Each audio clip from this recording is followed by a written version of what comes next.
이필재의 질문 이필재입니다. 오늘은 영원한 언론인 박종건 전 중앙일보 논설위원 만납니다. 안녕하세요. 안녕하세요. 네, 반갑습니다. 예. 무슨 말씀입니까? 자, 기자 생활 주로 이제 사회부에서 하셨지 않습니까? 그렇습니다. 사회부 기자로서 사건 기자에 꽂힌 시경캡 하셨고, 사건 대기자의 JTBC 사건반장 첫 앵커도 하셨죠? 그렇습니다. 네. 일단 이렇게 한번 여쭤보겠습니다. 기억에 남는 취재 뭔가요? 아무래도 제가 이제 기자 초년병 시절에 1987년도 6월 항쟁 있지 않습니까? 네. 그때 이제 87년도 1월 달에 박종철 열사의 이제 고문치사 사건이 있었고요. 네. 그리고 이제 쭉 호헌 철폐 투쟁에 이어서 6월 10일에 이제 국민운동본부에서 이제 그 60 항쟁 어떻게 보면 신호탄을 쏘아 올렸죠. 그리고 명동성당 농성에 이어서 6.29, 이른바 6.29를 이끌어낼 때까지 이제 그 과정에 저는 이제 사회부 현장 기자로서 지루가스 마시면서 현장에 계속 있었죠. 그 중에서도 이제 특히 기억에 남는다면, 그 박종철 열사가 이제 숨졌을 때, 경찰이 박종철 열사 부모님 그리고 누나를 상대로 이제 새벽에 해장국집에서 회유를 하는 그러한 장면이 있었습니다. 네. 돈을 가지고 회유를 하는 장면인데 이제 그런 거를 옆에서 지켜보고 또 그 60 성공회 대회 때 6월 9일 밤에 그 성공회에 안에 들어가 있었던 제가 유일한 기자였습니다. 그래서 네. 이제 결과적으로 제가 이제 풀기자가 된 셈인데, 그리고 바로 이어진 6월 10일부터 3일간의 명동성당 동성에서 이게 외부와 완전히 차단이 되어 있었거든요. 뭐 경찰이 공중전화도 다 이제 선을 끊고 그랬었는데, 유일하게 남은 사목관에 전화가 하나 있다는 것을 알아가지고 그 전화를 통해서 이제 거의 뭐 3시간을 이제 회사에 타전을 하는, 그래서 그때 이제 석간에서 아주 심도 있게 그 명동성당 사태를 보도할 수 있었던 거, 뭐 그런 것이 저한테는 가장 기억에 남습니다. 네. 박종철 고문치사 사건 제1보를 중앙일보 했지 않습니까? 맞습니다. 네. 신성호 뭐 대기자. 네. 있죠. 네. 그렇죠. 이제 그 사회부 기자 묵기 이렇게 저는 봅니다만은 사회부 기자로서의 나름의 취재 노하우가 뭔가요? 취재 노하우라, 뭐 노하우라기보다는 저는 이제 후배 기자들한테 가장 놓치지 말아야 될 부분이 두 가지가 있다고 생각합니다. 호기심하고 나름 그 치열함, 두 가지일 텐데, 뭐 호기심이 없으면 이게 그런가 보다 하고 넘어가 버리잖아요. 그렇지만 세상에는 모든 일이 그 밝은 측면이 있으면 어두운 측면이 있는 것이고 다양한 측면들이 있기 때문에 이게 왜 이럴까 하는 그 호기심이 아무래도 첫째이고, 그 다음에 호기심에서 그치는 것이 아니라 그게 왜 그런지에 대해서 깊이 파고드는 나름대로의 어떤 저는 끈덕짐이라고 생각을 하는데, 그 끈덕짐이 좀 필요하지 않나. 저한테는 물론 부족합니다만 그것을 스스로를 벼리는 하나의 화두로 생각하면서 그렇게 해왔다고 봐야 되겠죠. 네. 아주 공감을 합니다만 사실 저는 개인적으로 호기심이 부족한 사람인데 그런 사람은 어떻게 해야 됩니까? 글쎄요. 예컨대 모든 기자가 다 호기심이 있을 필요는 없겠죠. 예컨대 기자도 있고, 정치부 기자도 있고, 경제부 기자도 있고, 문화 기자도 있고, 사회부 기자도 있을 텐데, 아마도 사회부 기자에게 좀 더 필요하다면 이제 그런 부분이겠고, 또 다른 예컨대 경제 기자라고 하면 자료를 제대로 분석을 해서 그 자료가 또 수치가 의미하고 있는 것을 끄집어내고 유추해낼 수 있는 능력, 그런 것들이 좀 더 필요하겠죠. 정치부 기자는 물론 다들 우리가 여의도 문법이라고 하는데 그것을 뛰어넘는 그 꿰뚫는 통찰이 좀 필요하겠고요. 네. 고인 되신 아버지가 전북일보 주필을 지내셨죠? 그렇습니다. 네. 그리고 동생은 CBS 논설실장을 지낸 말하자면 3부자 기자시고 이 삼부자의 기자생활 100년을 기념해서 7년 전에 청언 100년이라는 칼럼집 내셨지 않습니까? 맞습니다. 네, 저도 그 출판 기념회 갔었습니다만은. 이런 질문 한번 드려보겠습니다. 다시 태어나도 나는 언론의 길을 가겠다. 그런가요? 그건 좀 어려운 질문입니다. 네. 일단 이렇게 말씀을 드리죠.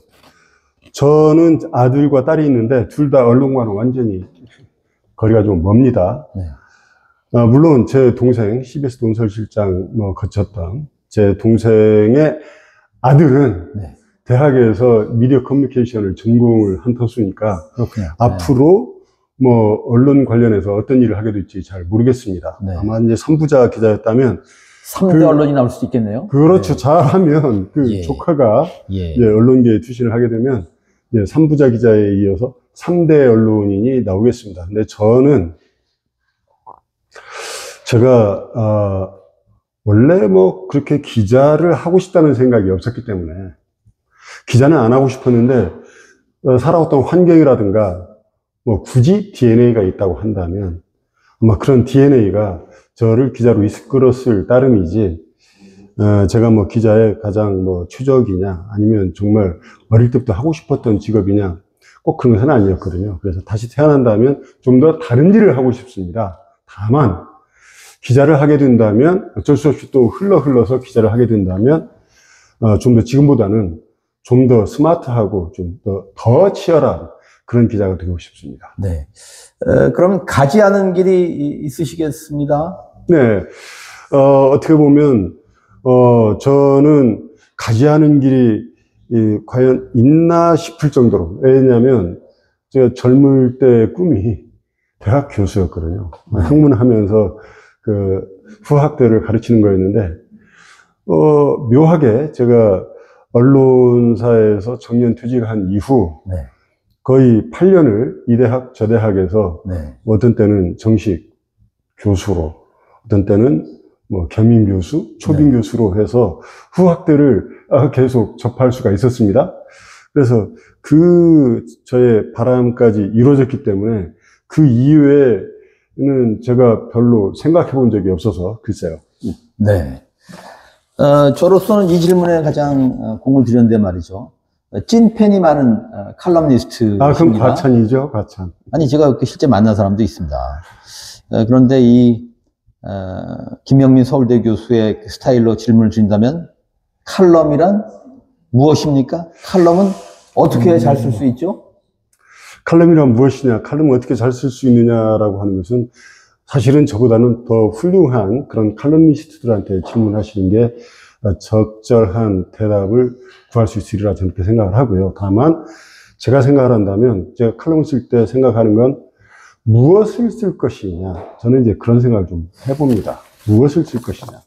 지금 이 시대, 이 공간에서 과연 어떤 시대적 과제가 있을 것 아니겠습니까? 그 시대적 과제에 대한 질문을 던지고 그 답을 모색해가는 어떤 방향을 제시하는 게 저는 칼럼이라고 생각하는데, 예컨대 어떤 시대에 좀 더 지난, 뒤떨어진 것이면 거의 역사에 가까울 것이고, 시대보다 너무 앞서가면 미래서 같은 것일 텐데, 또 장소도 우리가 같이 살고 있는 이러한 공동체, 여기를 벗어난 이야기가 되면 좀 뜬금없다고 할 수도 있겠고요. 그래서 요즘 TPO를 얘기를 하는데, 그런 것에 맞는, 그러나 거기에는 어떤 과제, 과연 우리 공동체가 좀 더 나아지기 위해서, 공동선을 위해서는 지금 현재 어떤 문제가 있으면 거기에 대해서는 어떤 우리가 답을 좀 모색해 가야 되나, 그것을 던지는 게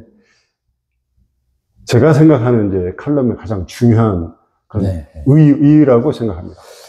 그러니까 어떻게 써야 합니까? 이렇게 여쭤봤는데 어떻게 쓰느냐보다는 무엇을 쓸 것인가가 중요하다. 이런 얘기 같습니다. 제가 볼 때는 어떻게 쓰느냐도 중요하죠. 전달 방식이 굉장히 중요하니까. 하지만 그보다 더 중요한 것은 무엇을 쓰느냐. 그 다음에 그것을 어떻게 좀 독자들한테 좀 잘 공감할 수 있도록 전달을 하느냐. 또 거기에는 여러 가지 매체의 특성도 있겠지만, 그보다는 같이 공감할 수 있는 어떤 시대적 트렌드, 시대적 흐름, 뭐 그것에서 크게 벗어나지 않는 그러한 표현과 전달 방식, 그런 것이 아닐까요?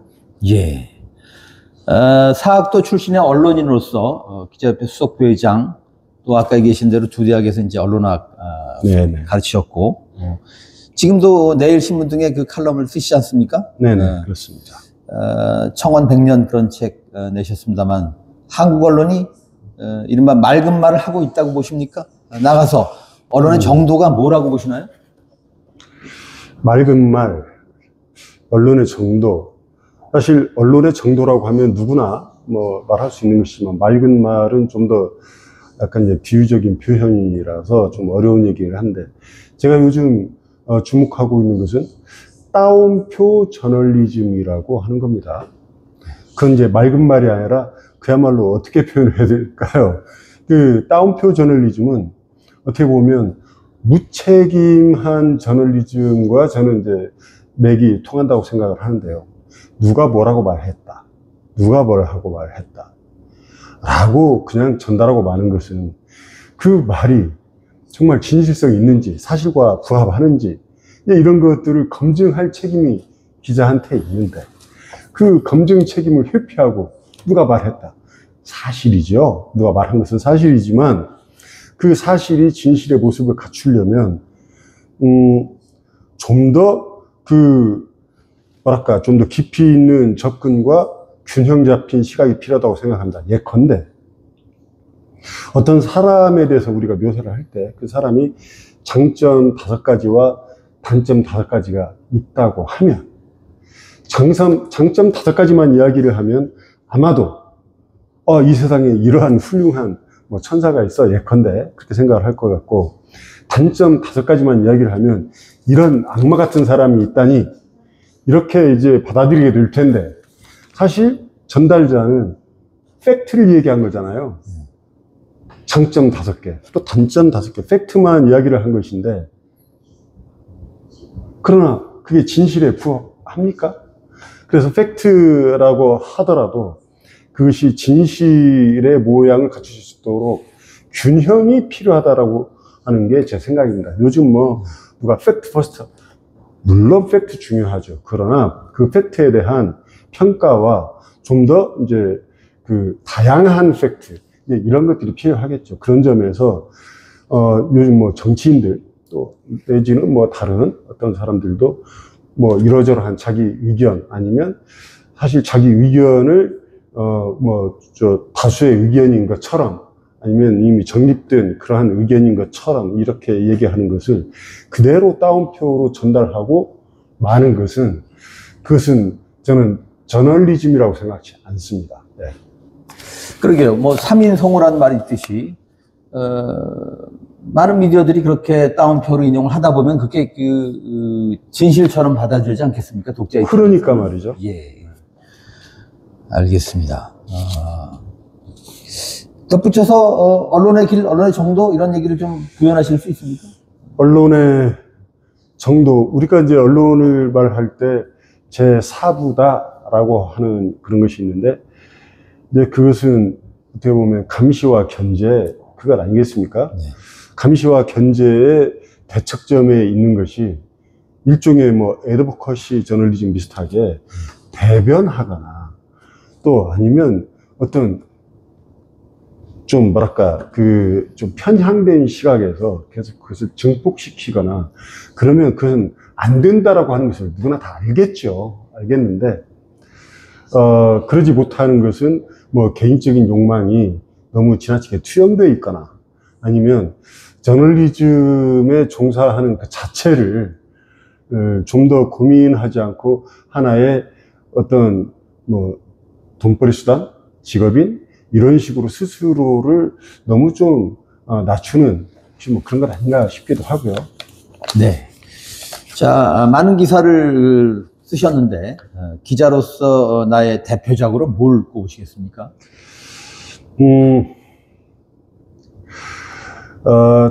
좀 쩡한 이 사회에 어떤 엄청난 영향을 미친 이제 그러한 기사였으면 좋겠지만, 글쎄요, 제가 이제 그러한 기사들을 생산하는데 한 부분에서 역할을 했는지는 모르겠지만, 그야말로, 제 이름으로, 나름 좀 제가 보람 있었다라고 하는 기사를 한번 생각을 해보면,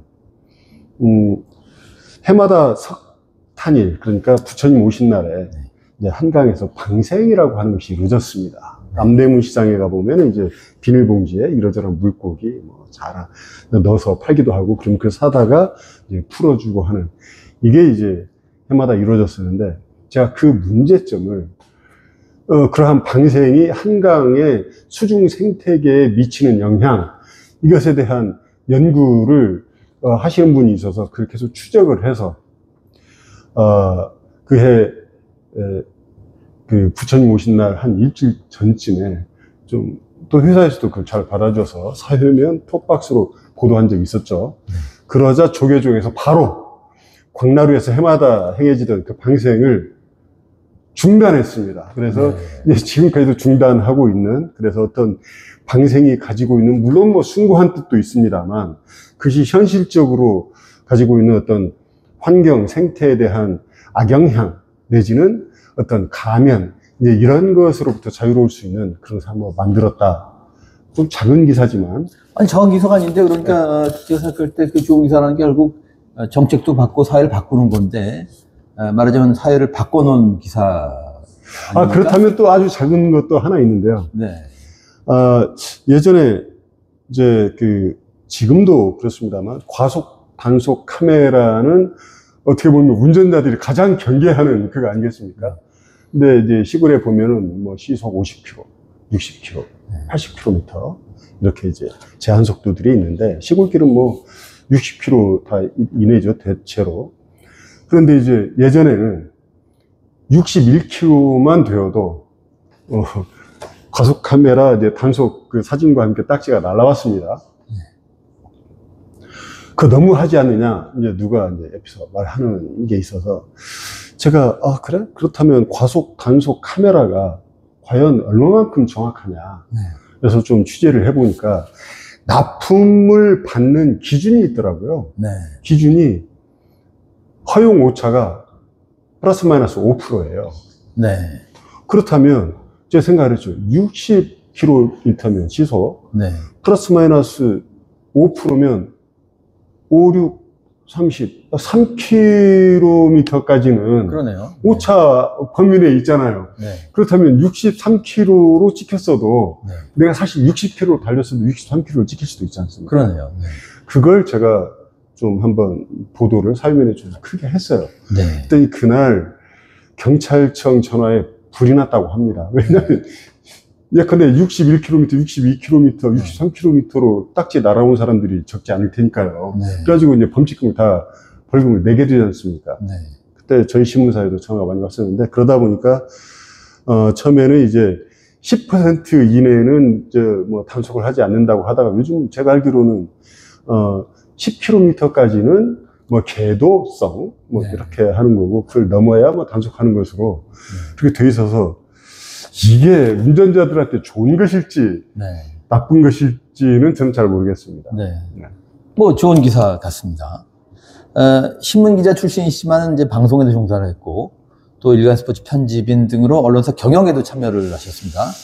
그래서 이런 질문을 한번 드려보는데, 좀 큰 질문 같습니다만, 한국, 나아가 세계 미디어 기업들 어떻게 해야 생존할 수 있습니까?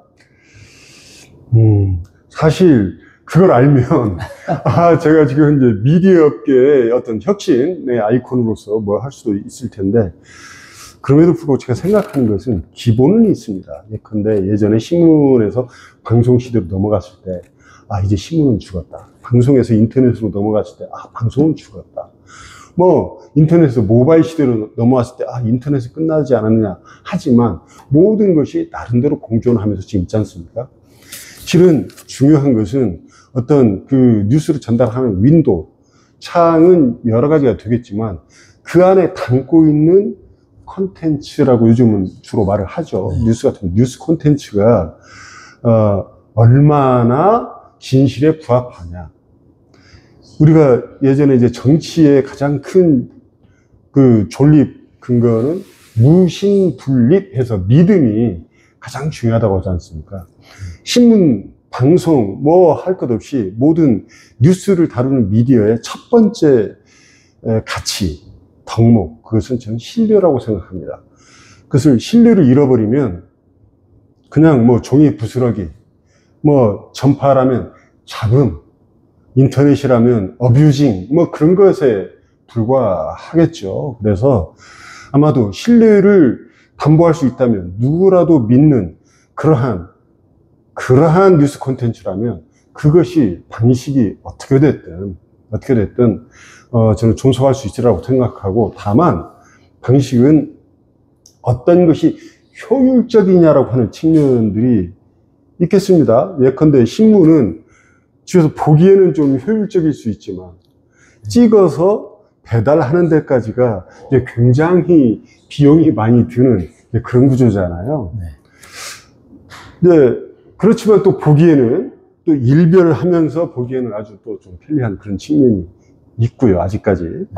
그리고 또 뭐 인터넷이다, 요즘 뭐 모바일과 인터넷이 다 돼 있으니까. 하지만 그건 계속 스크롤, 요즘은 스압이라고 하는데 스크롤에 대한 그런 압박이 없지 않고요. 또 뭐 유튜브다 라고 또 하는데, 유튜브가 요즘은 거의 뭐 대세인 것처럼 그렇게 느껴집니다.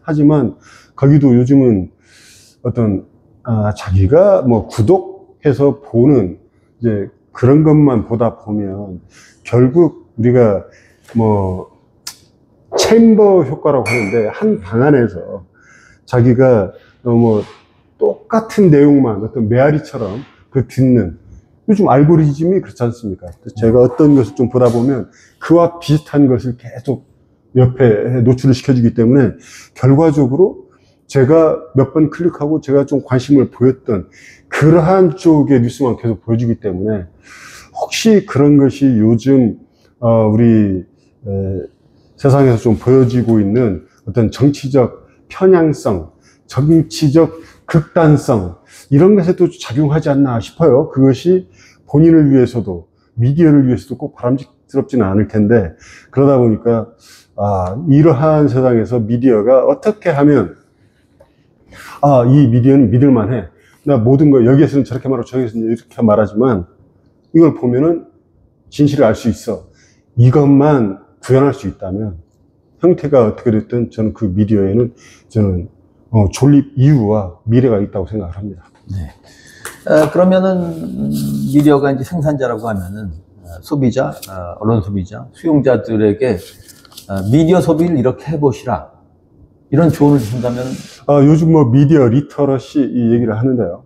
사실은 예전에는 매스 커뮤니케이션이라고 해서 어느 일방이 다중에게 뉴스를 전달을 했다면, 요즘은 그게 뭐 1대 다가 아니라 1대1 또는 다대1, 다대다 서로 교직하면서 뉴스의 생산과 소비가 이루어지고 있기 때문에 그 일방적인 소비자는 없는 것 같습니다. 본인이 요즘 소셜미디어를 통해서 자기가 뉴스를 뭐 부지불식간에 내보내기도 하고 또 습득하기도 하기 때문에, 자기가 내가 지금 여기에 어디 소셜미디어에 올리는 이것에 대해서 어떤 책임감과 거기에 대한 신뢰성, 이런 것을 생각을 한다면 마찬가지로 자기가 어디에서 얻을 수 있을 때 그것도 한번 생각해 볼 수 있을 것 같아요. 우리가 기본적으로 아까 신뢰를 얘기를 했지만, 신뢰에는 이런 것이 있겠죠. 야, 누가 올린 그 소셜미디어에 올린 글은 그건 믿을만해. 누구는 좀 이렇게 말하면 뭐하지만 좀 쓰레기 같은 그런 것들을 올려, 이런 것들이 있지 않습니까? 그게 첫 번째 기준, 크라이테리언일 텐데, 어떤 미디어에 대해서도 신뢰를 받는 미디어인지, 아니면 그 뉴스의 발화자가 어떤 사람인지, 누구인지, 그 다음에 그 내용들이 내가 알고 있는 상식에 그래도 허용 범위 내에 있는 것인지 아니면 동떨어진 것인지, 이런 것들을 종합적으로 판단하는, 요즘처럼 미디어 홍수 시대에는 그러한 스스로가 미디어에 대해서 판단을 하고 좀 그것을 수용할 수 있는 그것은 자기 자신이 이미 미디어의 송출자이기도 하기 때문에 그런 측면에서 수신자라고 하는 측면에서도 같이 좀 역지사지하면서 생각해보면 좀 낫지 않을까 그렇게 생각합니다. 네. 아까 뭐 얘기하시면서 뭐 쓰레기 얘기도 나왔습니다만은, 문득, 요즘은 기자들이 이 기레기라는 멸칭을 불리는 그런 시대지 않습니까? 참 부끄러운 일이죠. 예. 안타깝고요. 네. 심지어 뭐, 기덕이라는 말도 하더군요. 예. 참 슬픈 일이죠. 네. 그래서 이렇게 한번 여쭤봅니다. 후배 언론인들에게 나름의 경험을 바탕으로 조언 내지는 고언을 좀 준다면은 어떤 이야기를 하시겠습니까? 저는 왜 기자를 하고 싶은지 거기에 대해서 근본적으로 생각을 해봤으면 좋겠습니다. 근데 이제 우리가 뭐 자본주의 시대에 살고 있지만 많은 사람들이 추구하는 게 여러 가지가 있겠죠. 뭐 돈을 추구한다라거나 뭐 명예를 추구한다라거나 권력을 추구한다라거나 뭐 여러 가지가 있을 텐데 나는 뭐 행복, 뭐 체력, 뭐 이것을 추구한다라거나 이런 있을 텐데 기자라고 하는 직업의 덕목은 첫째, 물론 기자도 월급을 받습니다만 그렇다고 해서 돈을 추구하는 직업은 아니죠.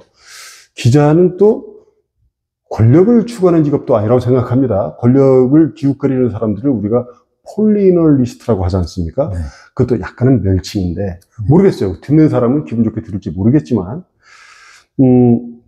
권력을 원래 견제하고 감시하는 좀 피곤한 그러한 직업입니다. 그래서 그럼에도 불구하고 나는 내가 기자를 하겠다라고 마음을 먹고 취재하러 나가서 뭐 인터뷰를 하고 취재를 해서 보낼 때 내가 왜 기자를 하는지 그것에 대해서 좀 더 생각을 해봤으면 좋겠습니다. 물론 기자의 덕목도 세월에 따라서 많이 변하죠. 뭐 우국지사형이 있었다면, 투사형이 있었다면, 지식인형이 있었다면 지금은 뭐 셀러리맨형이다 이렇게 스스로를 좀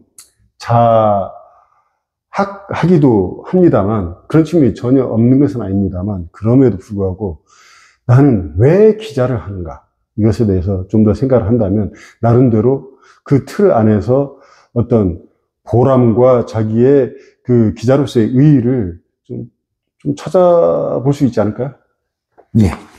자, 이제 화제를 좀 바꿔보겠습니다. 이 필제 질문이 다음에 만날 사람, 한 사람 추천하신다면 누굴 추천하시겠습니까? 제가 좀, 생각을 해봤는데, 요즘 제 아내가 유튜브를 통해서 좀 그 마음의 평안? 치유를 많이 받습니다. 네. 제 아내도 이제 종교인인데요. 근데 그 중에서도 본인의 종교와는 좀 다른 어떤 이제 천주교의 모 신부, 또 불교의 모 스님의 이제 어떤 강연이라든가 이제 그분들의 또 이야기를 듣고 뭐 힐링이 이제 많이 되고 그렇습니다. 그러면서 저한테 질문을 합니다. 그런데 왜 기독교에는 그런 분이 안 계시냐. 그리고 오히려 아스팔트에서 주먹 쥐고 이상한 말씀을 하시는 사람들이 그 대표인 것처럼 이렇게 되느냐. 그것에 대해서 굉장히 당혹스러워 하고 있습니다. 그래서, 뭐 찾아보면, 우리 기독교에도 뭐 그런 분들이 있겠지. 뭐 생각을 저도 하고 말했습니다만, 충분한 대답은 안 되는 것 같아요. 근데 이제, 그래서 이제 그런 측면에서 요즘에 기독교와 정치, 이것에 대해서 이재철 목사님이 계신데 그분의 말씀을 정말 들어보고 싶습니다. 그분은 어떻게 보시는지, 그 다음에 과연 그 기독교가 어떤 구원의 종교라고 하는데 구원과 하루하루의 힐링, 이제 이런 것과의 관계, 뭐 이런 것에 대해서 어떤 좋은 말씀 듣고 싶네요. 알겠습니다. 자, 또 화제를 바꿔보겠습니다. 스피드 퀴즈 형식의 진실 게임입니다. 유퀴즈 블록의 유퀴즈 같은 건데, 이 필제의 질문의 약칭이 이 질문이니까 이 퀴즈라고 하겠습니다. 자, 10개 질문 드리겠는데 3개는 패스할 수 있어요. 1. 나의 애장품. 저는 집에 합죽선이 있습니다. 제가 고향이 또 고향인지라 거기를 대표하는 합죽선에 좀 글이 좀 써져 있어서 그 글을 보면서 제가 좀 가끔 제 마음자리를 좀 다스리죠. 네. 만물정관 개자득 하는 건데, 네. 모든 것을 이제 조용히 바라보면서 이제 스스로 이제 깨닫는다, 이제 그런 뜻인데. 부채질을 하면서 그런 말의 의미를 또 음미하시는군요. 또 뭐, 특히 여름에는, 네. 예전에 그 꼬마 민주당인가요? 거기서 네. 이제 뭐 했던 하로동선, 네. 여름 화로와 겨울 부채에 있어서 꼭 여름에만 붙이는 것은 아니에요. 그러네요. 네. 이 가장 갖고 싶은 물건? 가장 갖고 싶은 물건은 저는 제 이제 작은아버지가 좀 유명하다고 할 수 있는 서예가신데, 그러시죠? 네. 제 그분 작품을 하나도 안 가지고 있습니다. 예. 근데 제 입으로 달라고도 못 하겠습니다. 예. 네, 만일 가능하다면 그래도 제 작은아버지니까 그분의 작품 하나쯤은 저도 좀 소장을 하고 싶은데, 네. 만일 주문을 한다면 소동파의 적벽부, 네. 이것을 네. 좀 쓴 그런 서예 작품 하나 갖고 싶습니다. 네. 청원백년을 그분이 쓰셨죠? 그건 그렇습니다. 근데 네. 이제 그 글씨는 제 동생이 가지고 있습니다. 아, 저한테는 없죠. 예. 3. TV는 사랑을 싣고 나간다면 만나고 싶은 사람? 제가 예전에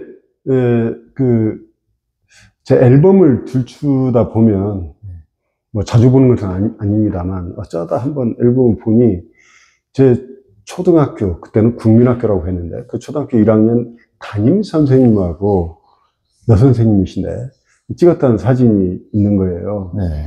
아주 굉장히 화사하시고 아름다우시고 정말 좋으신 그 선생님이 어쩌면 오늘의 제가 있는데 최초의 징검다리 중에 하나를 놔주신 분이다. 어떤 좀 에피소드가 하나 있긴 있습니다만, 그래서 그분이 살아계신지 참 뵙고 싶네요.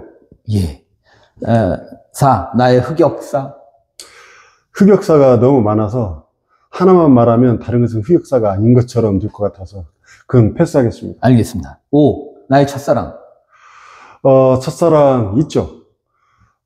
있고 그 첫사랑을 제 아내도 압니다. 네. 그래서 사실은 그 첫사랑이 또 저 결혼 이후에 연락을 해와서 네.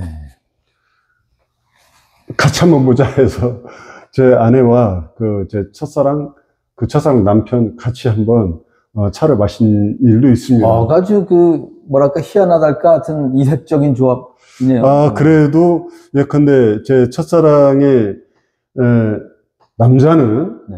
그래도 자신이 좀 쟁취했다, 좀 트로피적 그런 느낌도 있을 것이고요. 네.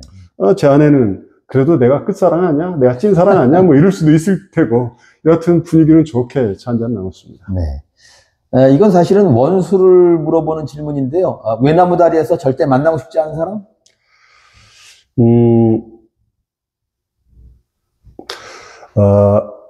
제가 아주 솔직하게 말씀드리겠습니다. 네. 제가 언론사에 있으면서 상당히 좀 비중이 있는 위치에 계신 분 중에 지나치게 좀 지방색이 강하시달까요? 지역 차별이 너무 지나친 그런 분이 계셨습니다. 예컨대 이제 저 같은 경우는 이제 출신이 전주인데 네.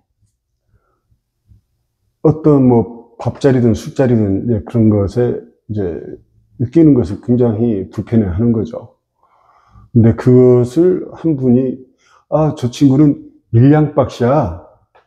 본거이 밀양인데 거기는 저쪽 아니야? 해서 그런가? 해가지고 잠시 말석에 앉으라고 해서 제가 좀 그런데 급히 좀 다른 일이 있어서 그래서 얼굴만 뵙고 일어서겠습니다. 그래서 이제 거기에서 뭐 술 한 잔, 밥 한 숟갈 먹지 않은 제 그런 좀 불편한 기억이 있습니다. 그런 자리는 다시 겪고 싶지 않네요. 네. 그렇겠네요. 나의 인생 노하우?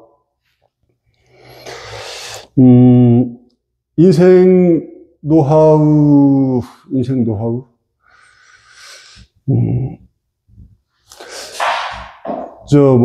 옛날 성현 말씀에 그런 게 있죠. 어떤 사람은 어디에 힘쓰고 어떤 사람은 저기에 힘쓰지만 일반 백성들, 요즘으로 말하면 일반 시민들은 하루하루에 매달린다라고 하는 거 있지 않습니까?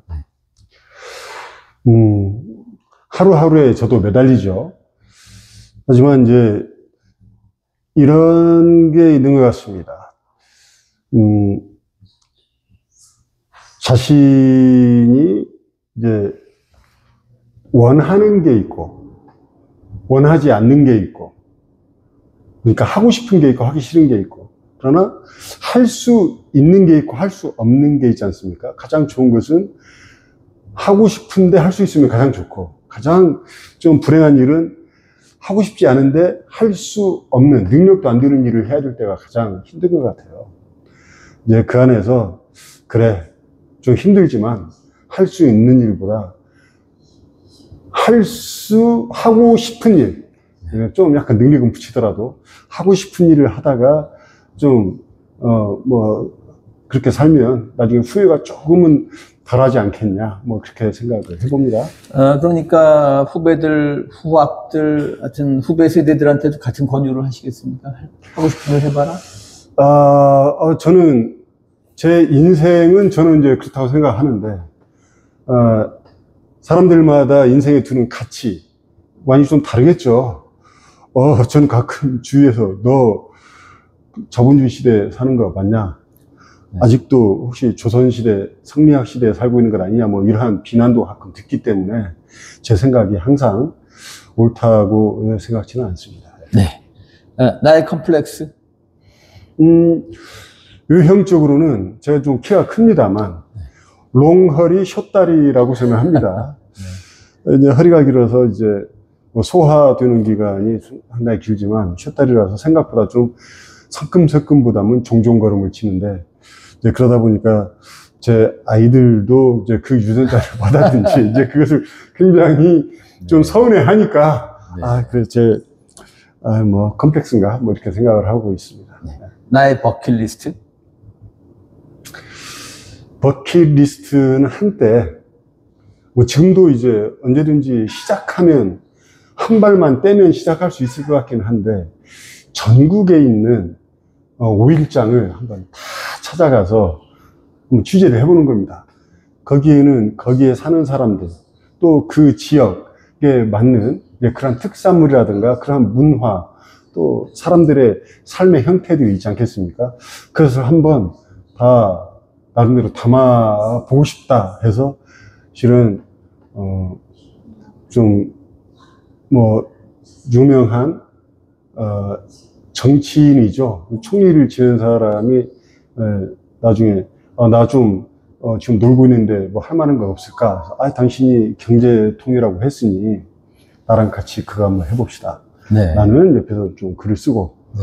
당신은 좀 그것도 좀 해보고. 했는데 본인이 결국 시간의 문제죠. 아마 시간보다도 본인의 이제 마음의 여유의 문제 아닐까 싶습니다만, 그건 저도 마찬가지고요. 네. 좋네요. 자, 묘비명 혹시 있으십니까? 제가 예전부터 생각했던 것은 있습니다. 이런 제가, 스탕달, 앙리 베르라고 하죠. 스탕달의 작가하고 이런 거 보면서 뒤늦게 그걸 하게 됐어요. 스탕달의 묘비명에, 이제 그 사람이 이제 나폴리 사람이라고 하는 거 말고, 그 다음에 뭐가 있느냐면 딱 석 줄이 있어요. 태어나서 살았고, 그러니까 이제 태어나서는 그냥 태어난 것이니까 살았고, 썼고, 죽었다.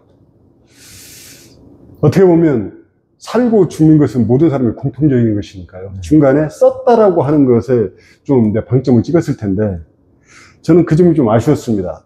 그래서 나라면 살았고, 사랑했고, 죽었다.